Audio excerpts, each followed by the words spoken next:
Bonjour à toutes et à tous. Donc, 122e briefing, 23, il me semble, mais bon, c'est à vérifier. Regarde sur l'actualité. Alors, avec aujourd'hui une formation un petit peu différente, nous avons Igor en présentiel, mais avec une extinction de voix, et Arnaud en distanciel, en pleine forme, avec une voix qui se remet petit à petit. Donc, c'est lui qui aujourd'hui va faire l'essentiel, mais Igor se tient prêt, bien entendu, à répondre à toute question plus pointue dans son domaine. Donc, Arnaud, nous t'écoutons. Je crois que tu as pas mal de choses en réserve, donc à toi. Merci Gilles. Bonjour à tous. Effectivement, une actualité assez chargée et intéressante aujourd'hui. Dans le domaine politique, il y a tout d'abord la nouvelle altercation entre Monsieur Prigojine et un responsable politique important après s'être fâché publiquement avec Monsieur Beglov, gouverneur de Saint-Pétersbourg, le ministre de la Défense et le chef d'état-major général. Le fondateur de Wagner s'en est pris avec virulence au gouverneur de la région de Sverdlovsk, M. Kouivachev, en cause le refus de la mairie d'Ekaterinbourg de renvoyer le directeur du musée d'histoire de la ville, directeur qui s'était exprimé il y a quelques mois contre l'intervention militaire en Ukraine et surtout le refus des autorités régionales d'enterrer les combattants de Wagner avec les honneurs militaires. Euh, le dit gouverneur, M. Kouivachev, a répondu assez vertement. Je vais citer sa réponse. Elle donne une idée assez intéressante du fond de l'air et de l'état d'antagonisme. Je cite, si chaque homme d'affaires qui gagne de l'argent avec les cantines scolaires essaie de gérer le pays, nous n'irons pas loin. Chacun doit faire ce qu'il sait faire. Faites des boulettes de viande et des macaronis et nous nous occuperons des régions. Euh, je doute que M. Prigogine ait l'habitude qu'on s'adresse à lui sur un tel ton. Je doute également que M. Kouivachev l'ait fait sans s'être assuré que c'était possible politiquement, ou en tout cas sans danger. Ce qui se dit à Moscou, c'est que l'administration présidentielle, et M. Kiriyenko en particulier, qui y est le responsable des dossiers politiques, aurait poussé M. Kouivachev, en tout cas ne serait pas fâché de remettre à sa place, entre guillemets, M. Prigogine. Ce dernier, en tout cas, se fait beaucoup d'ennemis au-delà du front ukrainien, et c'est quelque chose qu'il va falloir suivre plus encore dans les jours et les semaines qui viennent.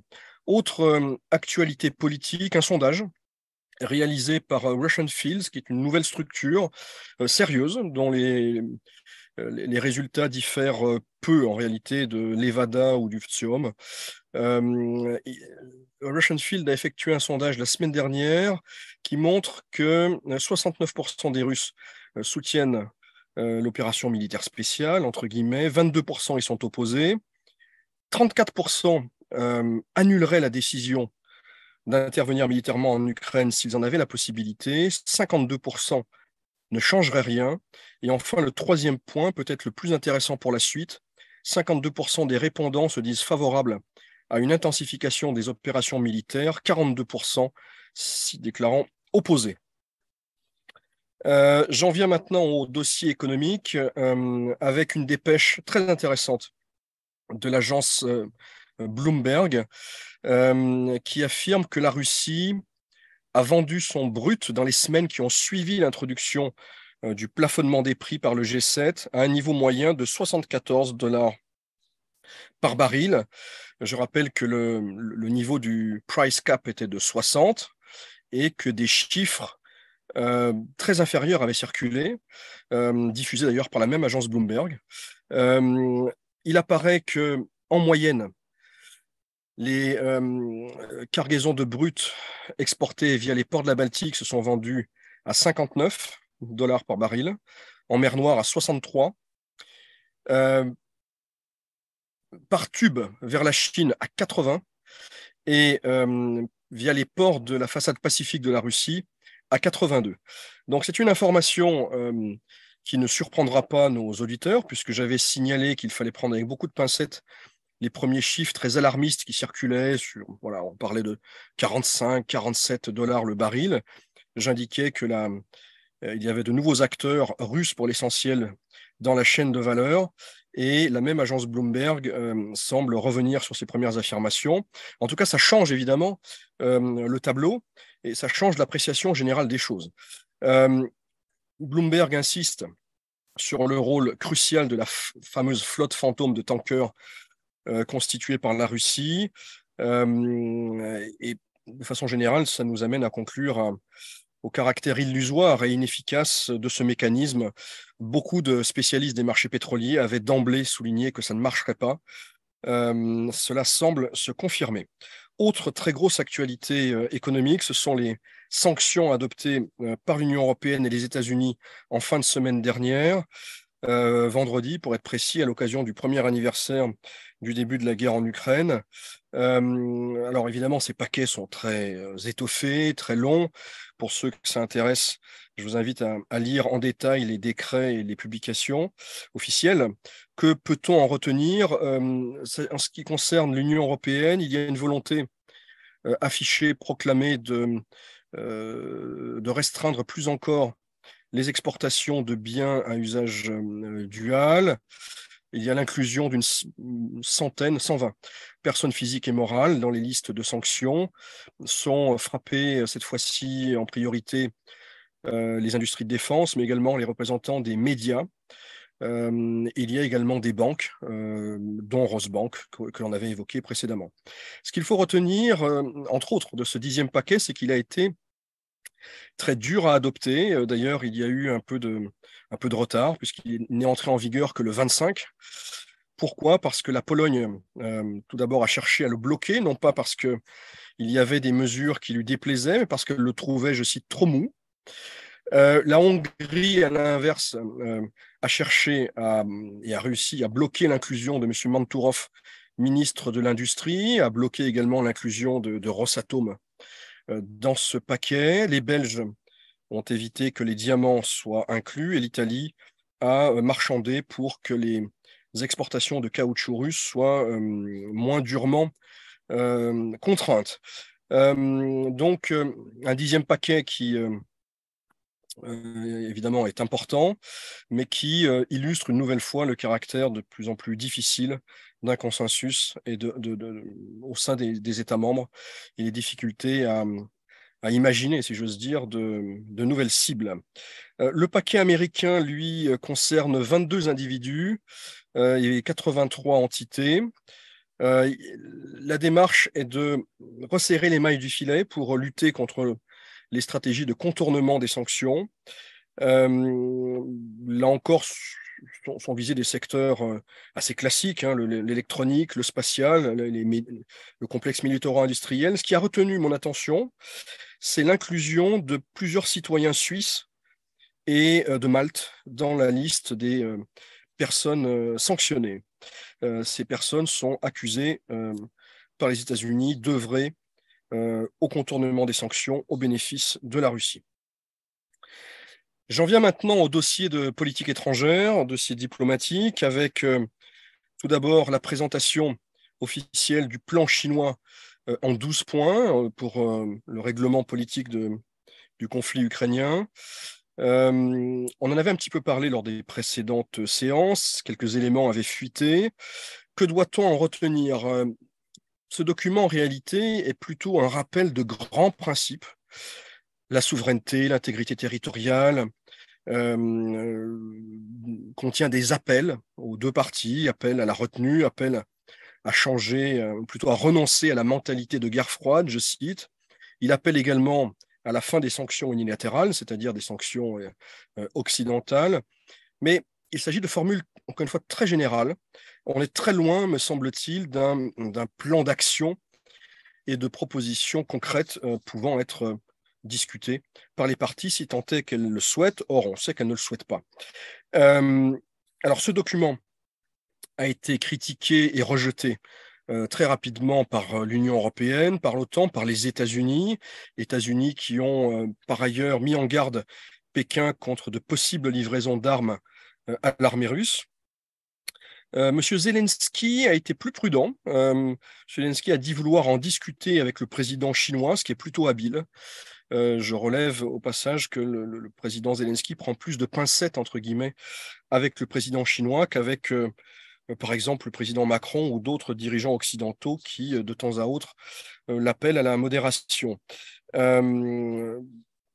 Et Moscou a réagi officiellement ce matin par la voix de M. Peskov, porte-parole du président. Il a déclaré, je cite, « Nous considérons le plan de nos amis chinois avec une grande attention, mais il a relevé ne pas voir à ce stade les conditions d'une solution politique. » Alors, quel est le sens de cette démarche chinoise? Probablement d'envoyer un signal aux pays du Sud, d'envoyer aussi un signal aux États-Unis. C'est assez inédit de voir la Chine s'inviter dans les grands dossiers de sécurité européenne, et on imagine aisément qu'elle n'est pas le bienvenu aux yeux des Occidentaux. Autre dossier où la Chine est également partie prenante, c'est le G20 des ministres, au niveau des ministres des Finances et des présidents de banques centrales qui s'est réuni à Bangalore en Inde en fin de semaine dernière. Eh bien, il n'y a pas eu de communiqué final, faute de consensus sur l'Ukraine. Le terme de guerre a été rejeté par certains pays, dont la Chine. Et finalement, on se retrouve avec la même situation que lors du dernier G20 en Indonésie en novembre dernier. Autre actualité internationale intéressante, la visite à Kiev du ministre saoudien des Affaires étrangères. Ce sont les premiers contacts de ce niveau entre l'Ukraine et l'Arabie saoudite depuis le déclenchement du conflit. C'est intéressant parce que, on le sait, l'Arabie saoudite n'a pas lâché la Russie dans le cadre des négociations OPEP+. Finalement, l'Arabie saoudite n'a pas fait ce que lui demandait l'administration Biden, c'est-à-dire d'ouvrir les vannes pétrolières pour faire chuter les prix du pétrole et donc tarir les recettes budgétaires russes. Alors, il n'est pas ressorti grand-chose de cette visite. Une aide de 400 millions de dollars, ce n'est pas rien, mais c'est évidemment peu au regard des enjeux financiers de la relation russo-saoudienne et des possibilités, et de façon plus générale, des possibilités financières de Riyad. Enfin, et ce sera mon dernier point, il y a eu un vote à l'ONU le 23 février, le vote d'une résolution de l'Assemblée générale qui exige un retrait immédiat, complet et sans condition des forces russes du territoire ukrainien. Alors ce vote, évidemment, n'est pas contraignant dans le sens où c'est un vote de l'Assemblée générale et non pas du Conseil de sécurité où la Russie jouit, vous le savez, d'un droit de veto. Ce qui est intéressant, c'est de voir un petit peu le rapport de force et la géographie des voix. Alors, il y a eu 141 voix pour, ce qui correspond à ce qu'on observait il y a un an. Donc, il y a peu d'évolution générale, mais il y a certains pays qui ont basculé de l'abstention vers le vote pour, ou à l'inverse, sont sortis du vote pour aller vers l'abstention. Je citerai quelques exemples. L'Irak, c'est un pays important pour la Russie, au Moyen-Orient, Madagascar, le Maroc, qui s'étaient abstenus l'année dernière, et bien cette fois-ci ont voté pour ce texte. Ce qui est plutôt donc une mauvaise surprise pour la Russie. 4 pays ont fait le chemin inverse. Et les deux qui me paraissent les plus significatifs dans ce groupe, c'est le Gabon et le Liban, 2 pays qui historiquement sont plutôt proches de la France et qui cette fois-ci n'ont pas voté le texte demandant le retrait immédiat de la Russie d'Ukraine. Par ailleurs, 32 pays se sont abstenus, parmi lesquels l'Inde et la Chine. Et seuls 7 pays ont voté contre. La Russie, bien sûr, la Biélorussie, la Syrie, la Corée du Nord, l'Érythrée, le Nicaragua et le Mali, qui est la dernière prise, si j'ose dire, russe au Sahel. C'est évidemment un vote très symbolique et un signal désagréable, quoique plutôt attendu, envoyé à la France. Voilà, cher Gilles, ce que je pouvais dire aujourd'hui. Merci beaucoup, parce que c'était dense et complet dans un peu tous les domaines qu'on pouvait évoquer aujourd'hui. Alors, je pense qu'on a déjà quelques questions. Euh, Déjà, si je reviens sur le gouverneur d'Ekaterinbourg, il n'a pas une formation léniniste puisqu'il ne reprend pas la capacité de la cuisinière à diriger un gouvernement. Oui, enfin, l'allusion est très claire. Alors, elle est très claire pour les Russes, elle est peut-être un peu moins pour ceux qui ne sont pas familiers avec les citations de Lénine, mais elle en est d'autant plus cinglante pour monsieur Prigogine. Ça se veut, le propos se veut humiliant et il est, je pense, très largement ressenti comme tel en Russie. Ce qui est Oui, oui, intéressant, ça, c'est que le gouverneur d'Ekaterinbourg, on peut certes dire que c'est une région importante, qu'il a de l'influence, et c'est vrai. On sait par ailleurs que les élites d'Ekaterinbourg sont très jalouses de leurs prérogatives, de leur sphère d'influence, y compris vis-à-vis de Moscou d'ailleurs. Mais on peut douter du fait qu'il se soit permis une telle déclaration s'il n'avait pas eu un feu vert à très haut niveau. Donc la déclaration en soi est intéressante, mais c'est surtout ce que ça veut dire politiquement. Et ce que ça veut dire politiquement, c'est que, peut-être, je n'irai pas jusqu'à dire que la chasse est ouverte, mais en tout cas, le recadrage public de M. Prigogine est désormais autorisé, voire même salué et encouragé par des gens très puissants à Moscou. et du reste, nos correspondants nous posent cette question très directement. Le groupe Wagner pourrait-il survivre à son fondateur si celui-ci était écarté politiquement? Écoutez, on n'en est pas là. Et il faut quand même rappeler quelques évidences. On n'en est pas là. Wagner est indispensable militairement en Ukraine. Je n'entrerai pas dans les détails, mais c'est tout sauf secret. Et tant que ce sera le cas, je pense que M. Prigogine n'a pas de souci à se faire.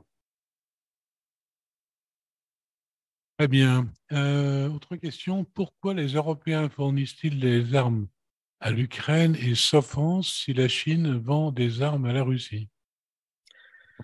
Eh bien, l'argument, évidemment, qui est mis en avant par les Européens et les Américains, d'ailleurs, alors de façon peut-être différente, il faudra regarder le phrasé précis, mais c'est qu'évidemment, on ne peut pas mettre sur le même plan l'agresseur et l'agressé, la Russie et l'Ukraine.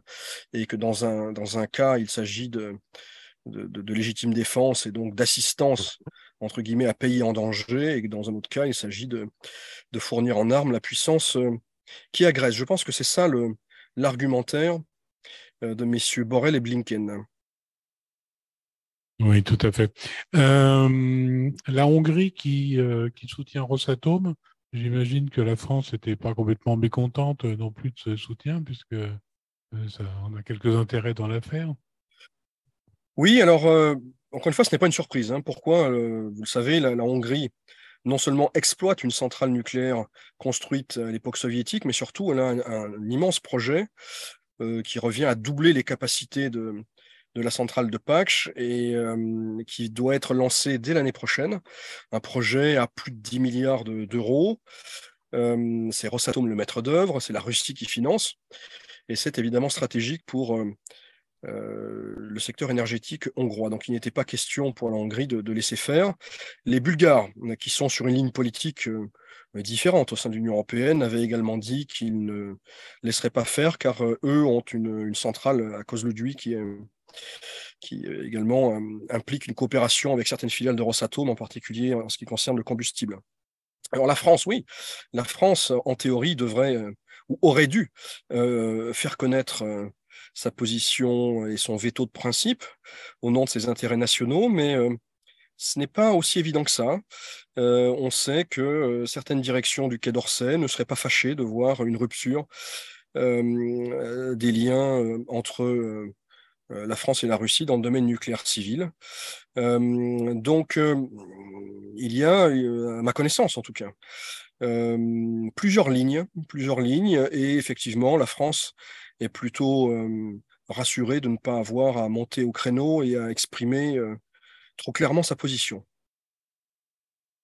Du reste, du point de vue d'indépendance énergétique, hein, est-ce que si la Hongrie se dote de cette centrale, de ce grand projet, est-ce qu'ils vont être indépendants ou dépendants de la Russie pour la maintenance?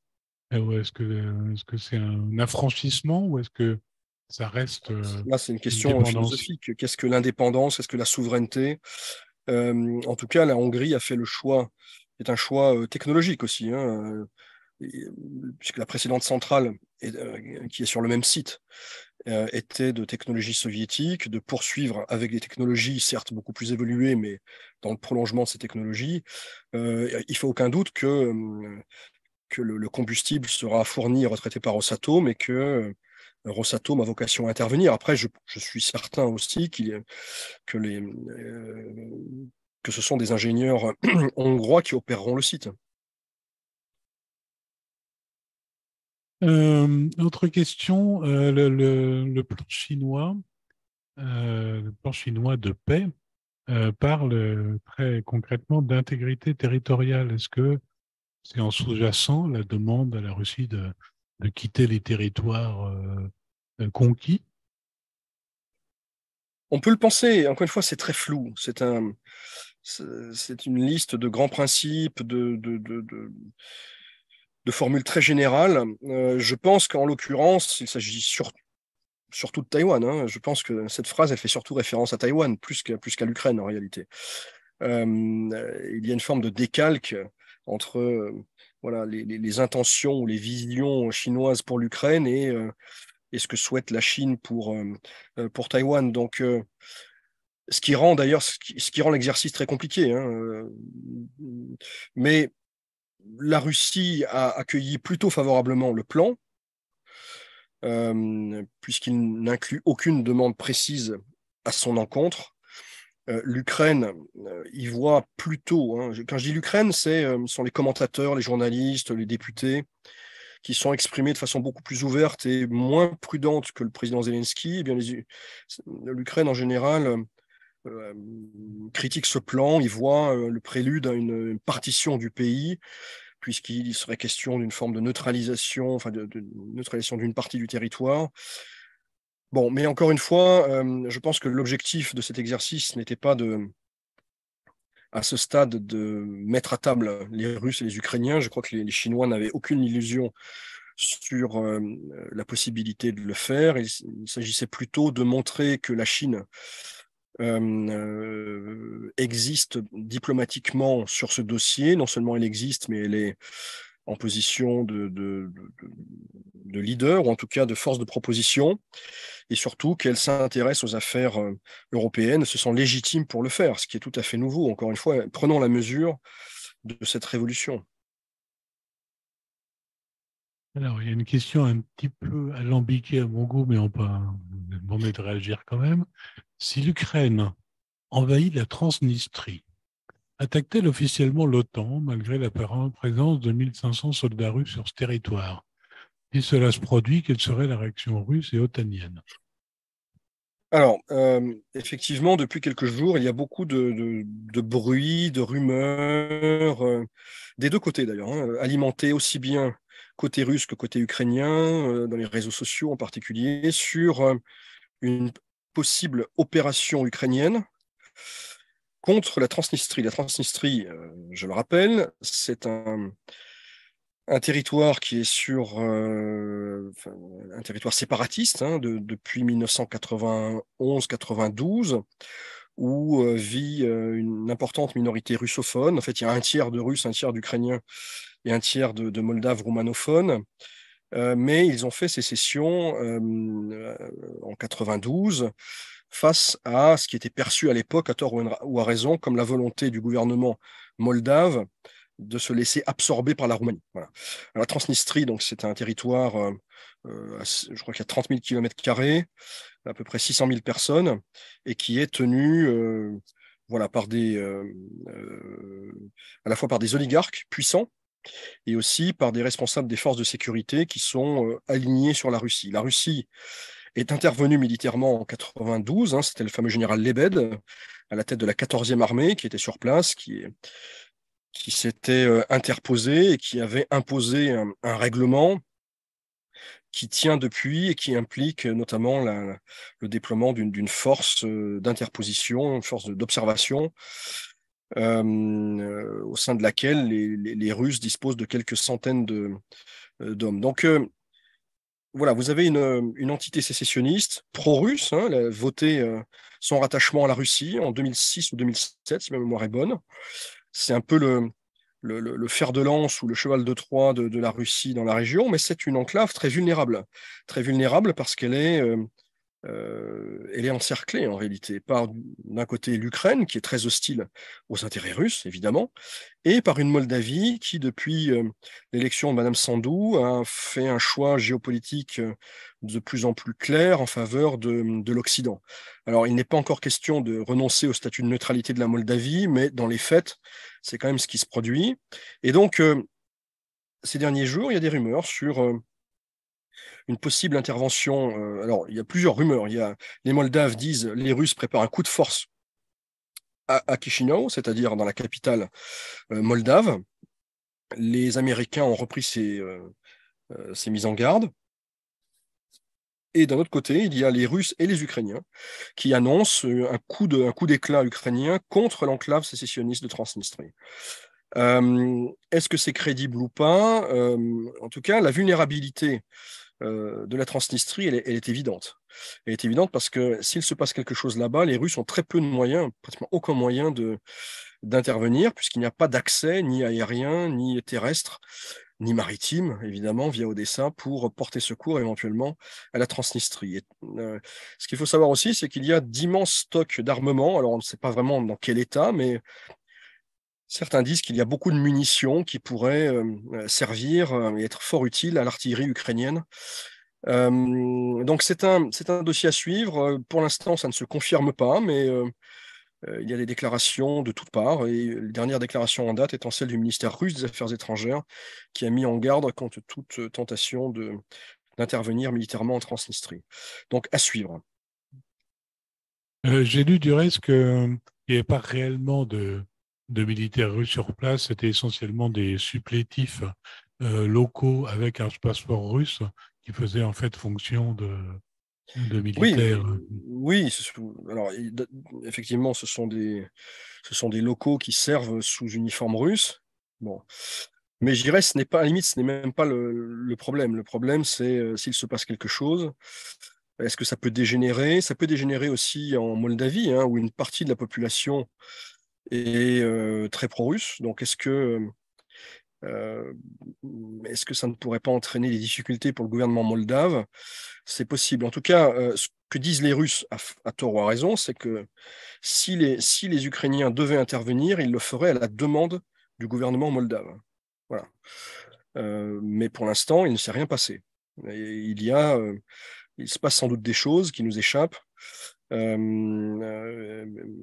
y a des informations, des infox également. Le fait est que c'est un territoire qui concentre beaucoup d'intérêts, qui est vulnérable et dont le statut et la situation pourraient évoluer en fonction eh bien, de l'évolution de la crise ukrainienne. Alors, sur un autre front, si je puis dire, en- est-ce qu'on en sait plus sur l'avion, non pas biélorusse, mais russe, détruit hier en Biélorussie par des drones? Est-ce une attaque ukrainienne? Alors, encore une fois, on reste prudent sur les sujets militaires. En tout cas, ce que l'on voit circuler sur les réseaux sociaux, c'est que plusieurs drones auraient été lancés depuis le territoire ukrainien vers une base militaire située à 15 km de Minsk, où sont stationnés des avions russes, des avions de combat, mais également des avions radars qui sont utilisés dans le cadre de l'opération spéciale. Et l'un d'entre eux aurait été endommagé. Je suis prudent puisqu'il n'y a pas de réaction officielle côté biélorusse. L'une des rumeurs, je ne sais pas quel crédit il faut lui accorder, hein, je vous la livre brut de décoffrage, c'est que ce serait un signal envoyé à la Biélorussie, plus qu'à la Russie, Biélorussie qui pourrait être le destinataire officiel de la fameuse aide militaire chinoise. Voilà. Donc, voilà un petit peu le cadre général. Les détails, on les connaîtra sans doute assez rapidement. J'observe que pour l'instant, M. Loukachenko a évité de réagir et M. Loukachenko doit se rendre à Pékin demain, je crois, en tout cas dans les prochains jours. Cette aide chinoise à la Biélorussie sur un contournement C'est de ça, ce l'aide à sera un la Russie, paravent. c'est ça? Encore une fois, je parle au conditionnel, hein. Oui. Mais ce pourrait être un paravent, effectivement, pour éviter à la Chine d'apparaître comme un soutien à un belligérant. Voilà. D'accord. Et je crois qu'on n'a plus d'autres questions. Igor, tu n'as pas de choses à rajouter, ça va. Donc, garde ta voix précieusement pour la prochaine intervention. Donc, merci infiniment, Arnaud, pour toutes ces précisions, toutes ces nouvelles et ce riche contenu, comme d'habitude, avec cette puissance d'analyse qui te caractérise. Et donc, merci infiniment. En deux mots, ben, comme d'habitude, vous pouvez nous contacter par, par mail, par tous nos réseaux sociaux, toutes ces choses-là. Prochain briefing jeudi. Alors, je ne serai pas là. Je serai absent donc du 1er au 12 mars en déplacement et donc ce sera tenu par différentes autres personnes qui seront tout à fait compétentes et à même de tenir ce rôle de modérateur. Donc, merci à tous encore une fois de votre fidélité, d'être aussi nombreux à nous suivre, aussi en direct que la lecture de nos replays, que je vous engage encore une fois à faire partager à vos amis et connaissances pour diffuser les bonnes informations qui sont données ici. Encore une fois, la Chambre de commerce et d'industrie France-Russie se tient à vos côtés. Tenez bon.